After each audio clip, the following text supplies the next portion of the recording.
আসসালামু আলাইকুম। ঘি বানানোর জন্য দুধ থেকে মেশিন দিয়ে যে ক্রিমটা আমরা আলাদা করি, ওই ক্রিম আলাদা করার পরে বাকি দুধ আমরা কি করি এটা নিয়ে আপনাদের অনেক জানার ইচ্ছা। তো আলহামদুলিল্লাহ আজকের ভিডিওতে পরিপূর্ণভাবে আমরা দেখিয়ে দিব যে দুধ থেকে ক্রিমটা আলাদা করার পর বাকি যে দুধটা অবশিষ্ট থাকে সেই দুধ দিয়ে আমরা কি তৈরি করি বা কি বানাই। প্রথমে এই জিনিসটা দেখানোর জন্য আমাদের যে কাজটা করতে হবে সেটা হচ্ছে যে আমাদেরকে আগে দুধ থেকে ক্রিমটা আলাদা করতে হবে। এই জন্য আমরা মেশিনটাকে নিয়ে এসেছি বাইরে, অর্থাৎ আমাদের খামারের মধ্যে। প্রথমে আমরা মেশিনটাকে সুন্দর করে পরিষ্কার করে ধুয়ে তারপর এটার মধ্যে আমরা দুধ দেওয়ার জন্য প্রস্তুত করব। মেশিন চালানোর এই বিষয়গুলি আগের একটা ভিডিওতে আমরা আপনাদেরকে দেখিয়ে দিয়েছি যে মেশিনটাকে আমরা কিভাবে চালাই বা এটা থেকে কিভাবে দুধ থেকে ক্রিমটা আলাদা করা হয়, এগুলি আমরা আপনাদেরকে দেখিয়েছি। তাই আজকে আর এগুলি নতুন করে আপনাদেরকে বলবো না। আমরা খুব অল্প সময়ের মধ্যে এই কাজগুলি আমাদেরকে করতে হবে, যেহেতু প্রচন্ড রোদের মধ্যে বাইরে আমরা কাজ করছি, এ কারণেই অল্প সময়ের মধ্যে কাজটা আমাদেরকে শেষ করতে হবে। 30 লিটার দুধ যদি আমরা মেশিনে দেই তার থেকে আমরা 3 লিটারের মতো অর্থাৎ 3 কেজির মতো আমরা ক্রিম পেতে পারি। এটা মোটামুটি আমরা বুঝতে পেরেছি এতদিন পর্যন্ত এটা চালিয়ে, অর্থাৎ প্রতি 10 লিটারে 1 কেজি পরিমাণে ক্রিম পাওয়া যায় আলহামদুলিল্লাহ। দুধ থেকে ক্রিমটাকে আলাদা করার পর যে দুধটা বের হয় ওটা একেবারে ধবধবে সাদা থাকে এবং ওই দুধের মধ্যে কোনো ফ্যাটই থাকে না।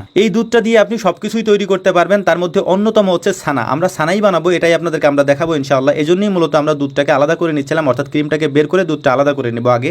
যেহেতু দুধের জিনিস তাই এগুলিকে সুন্দর করে পরিষ্কার না করলে এর থেকে গন্ধ থেকে যায়, এ কারণে সাবান দিয়ে সুন্দর করে পরিষ্কার করে রোদ্রে শুকিয়ে তারপর আমরা এগুলিকে উঠিয়ে রাখি। ছানা বানানোর জন্য আমাদের যা যা প্রয়োজন সেগুলি আমরা নিয়ে নিয়েছি। ছানা বানানো একেবারে সহজ একটা কাজ। দুধটাকে আমরা সুন্দর করে দিয়ে দিচ্ছিলাম হচ্ছে আমাদের বড় কড়াইটার মধ্যে। এরপরে শুধু এটাকে জাল দিতে হবে। জাল দেওয়ার পরে আস্তে আস্তে যখন এটা উতরে যাবে তখন হচ্ছে মূলত এটার মধ্যে পরিমাণ মতো টক দিয়ে দিতে হবে। দেওয়ার পরে এটা মূলত ছানা হয়ে যাবে। চুলায় জালটা জ্বালিয়ে দিয়ে সব থেকে গুরুত্বপূর্ণ কাজ আমাদেরকে যেটা করতে হয়, অর্থাৎ মেশিন থেকে যখন ক্রিমটাকে আমরা আলাদা করি এবং করার পরে যখন এই কাজগুলো আমাদের শেষ হয় তখন আমাদের গুরুত্বপূর্ণ এই কাজটা থাকে হচ্ছে এগুলিকে পরিষ্কার করা। কারণ এই যে বাটিগুলি আছে, প্রায় 22টার মতো বাটি আছে, এই বাটিগুলিকে খুলে বের করে তারপর এগুলিকে সাবান দিয়ে পরিষ্কার করে ধুয়ে তারপর রোদ্রে শুকিয়ে আবার আমাদেরকে লাগাতে হয়। এই মেশিনের ক্ষেত্রে সব থেকে ঝামেলার কাজ এটাই। যেহেতু আমরা এগুলো নিয়ে নাড়াচাড়া করি ছোটবেলা থেকে একেবারে ইলেকট্রিক জিনিসপত্র নিয়ে, তাই আমাদের কাছে একটু সহজ মনে হলো সাধারণ যে কোনো মানুষের জন্য এটা চালানো একটু কষ্টকর। তবে কাজের ক্ষেত্রে চাইলে যে কোনো মানুষ যে কোনো কিছু করতে পারে, এটা খুবই স্বাভাবিক একটা ব্যাপার। চাইলে আপনিও এই কাজগুলি করতে পারবেন ইনশাআল্লাহ। তো আলহামদুলিল্লাহ আমাদের যে বাটিগুলি আমরা খুলে রেখেছিলাম রোদ্রে শুকানোর জন্য, ওই বাটিগুলিকে সুন্দর করে আমরা সেট করে নিয়েছি এবং সেট করে আবার আমরা লাগিয়ে দিয়েছি ওই মেশিনের মধ্যে। মেশিনটা কমপ্লিট করে আমরা রেখে দিয়েছি। এরপর আমাদের যে কাজটা করতে হবে সেটা হচ্ছে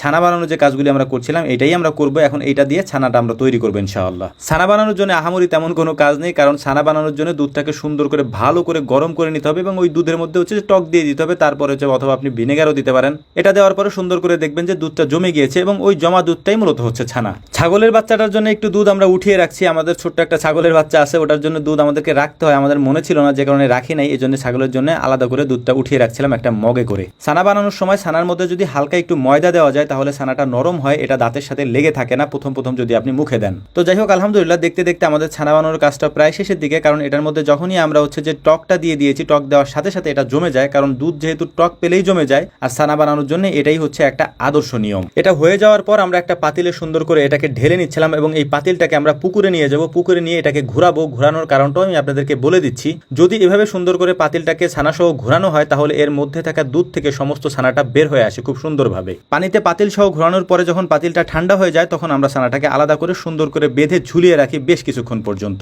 একটা বিষয় আজকেও আপনাদেরকে বলে দিচ্ছি, সেটা হচ্ছে যে আমাদের কাছ থেকে যারা ঘি অর্ডার করতে চান বা মশলা অর্ডার করতে চান, কমেন্ট বক্সে আমাদের নাম্বার দেওয়া আছে, ওই নাম্বারে ফোন করে আপনি ইনশাআল্লাহ সেটা করতে পারবেন। তো যাই হোক আমাদের জন্য দোয়া করবেন। আসসালামু আলাইকুম ওয়া রাহমাতুল্লাহ।